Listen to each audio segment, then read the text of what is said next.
Mainit pa sa sabaw ng pares ang bakbakan sa pagitan ng TNT at Magnolia Chicken Templados na kung saan naging crucial ang bawat segundo. Hindi na kontrol ni Bolbol ang emosyon na nagwala sa galit dahilan para mapunit ang kanyang jersey na ikinagulat maging ng mga nasa courtside. Maging si Coach Chot Reyes ay uminit ang ulo na naman at tila gustong bigwasan ang mga referee. Angas ang tapatang to PBA fans, tapatang Bolbol at Chapman, Magnolia versus TNT Tropang Giga. Pero bago tayo magbakbakan, huwag kalimutan mag-subscribe at mag-follow sa ating Facebook page para lagi kang updated sa PBA action. Wasak ang TNT sa unang quarter pa lang. Halimaw si Chapman na kumana ng 18 points para ibaon ang Tropang Giga, wala kasing BGR na pumipigil sa kanila. Kaya pati si Mark Barroca ay nakisali na rin sa pagpuntos. Uminit din ang tensyon ng mag-wild si Coach Chot Reyes sa mga referee. Matapos ang bagsak ni Jordan Heading, kahit anong gawin ng end 1 ni Bolbol kay Xavier Lucero, walang nagawa ang TNT sa nagbabagang shooting ni Chapman, 6 of 8 agad sa field. 20 putos ang abante ng Magnolia, 35-15. Umarangkada ang Magnolia sa second quarter matapos paglaruan ni Bolbol ang depensa ni Andrada na kung saan dalawang sunod na dakdak ang ginawa nito, ngunit hindi hinayaan ni Chapman na maagaw ang momentum. Sa kanyang pagbabalik, agad siyang nagpakawala ng pamatay sunog na top of the key 3-pointer. Dito na nagsimulang uminit ang ulo ni Bolbol matapos ang isang turnover. Sinadya niyang punitin ang kanyang jersey sa sobrang frustration na ikinagulat maging ng mga fans. Habang pilit na pinapakalma ng TNT ang kanilang player, patuloy ang ratsyada ni Chapman na humakot ng 29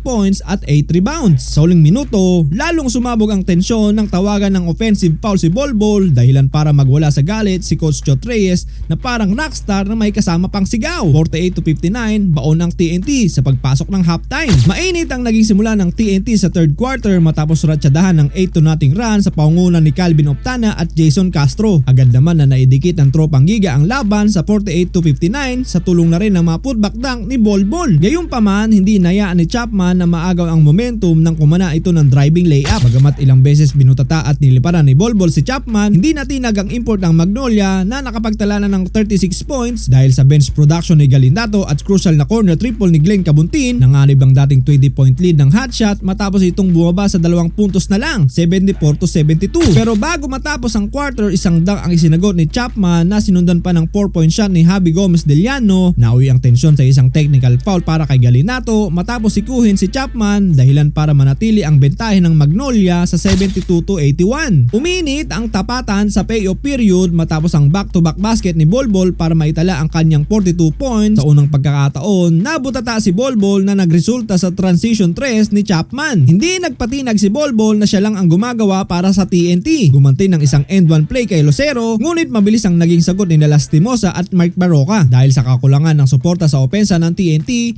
tuluyan ang kinapos ang kupunan at nanaig ang Magnolia hotshot.